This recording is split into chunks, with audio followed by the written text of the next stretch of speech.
कमलेश और अंजनी दोनों भाई बहन थे। एक दूसरे से बहुत प्यार करते थे। वो दोनों उनके पास बहुत ज़्यादा संपत्ति थी।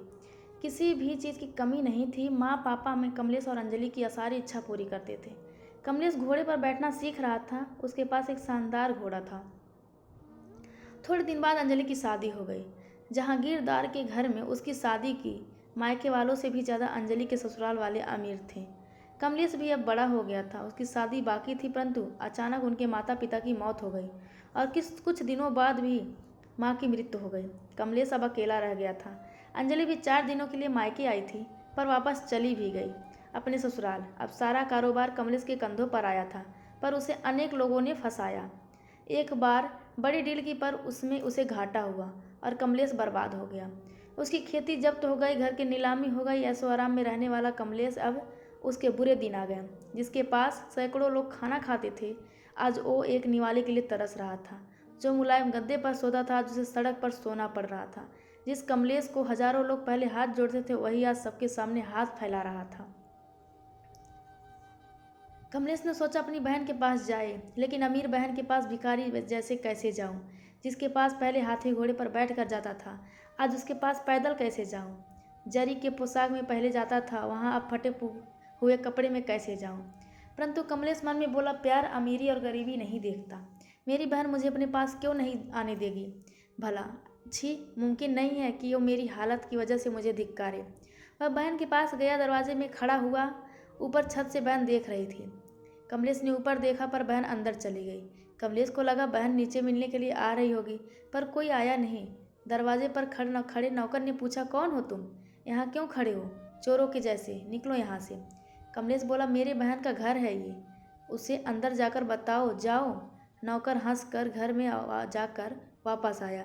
वह कमलेश को बोला, चलो वहाँ तबेले में, वहाँ आपको खाना लाकर देता हूँ, वह खा लो और जाओ यहाँ से। कमलेश ने पूछा, बहन ने क्या कहा? नौकर बोला, मैम साहब बोली होगा कोई भिखारी, बैठा दो तबेले में, दे दो उसे बासी खाना। कमलेश तबेले में गया और उसकी आंखों से आंसू आने लगे। उसे नौकर ने सूखी रोटी दे दी।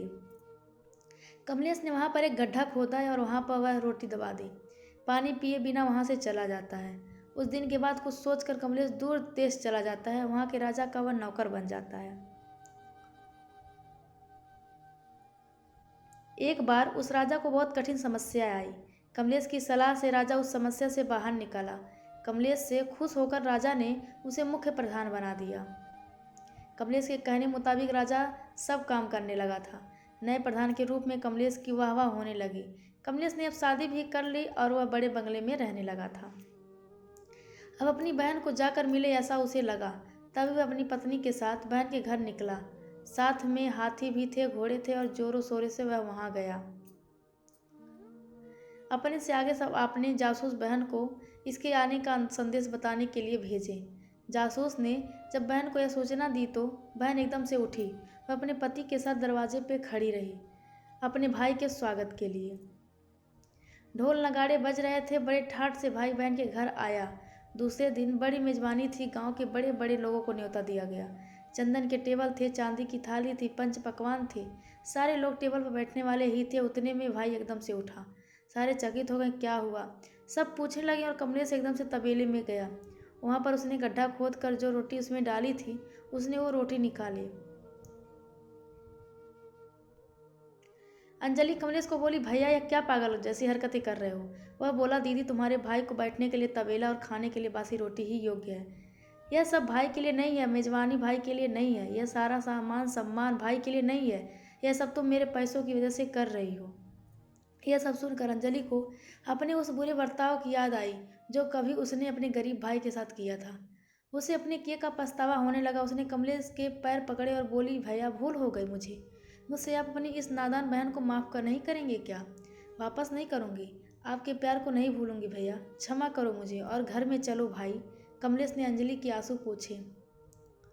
वापस कभी भी अंजलि ने किसी को भी तुच्छ नहीं समझा। बाहर की संपत्ति जो आज है कल नहीं, संपत्ति पे संपत्ति सच्ची प्यार है, वह कभी भूलना नहीं चाहिए। ऐसे वह सभी को बोलती रही। धन्यवाद आप सबका।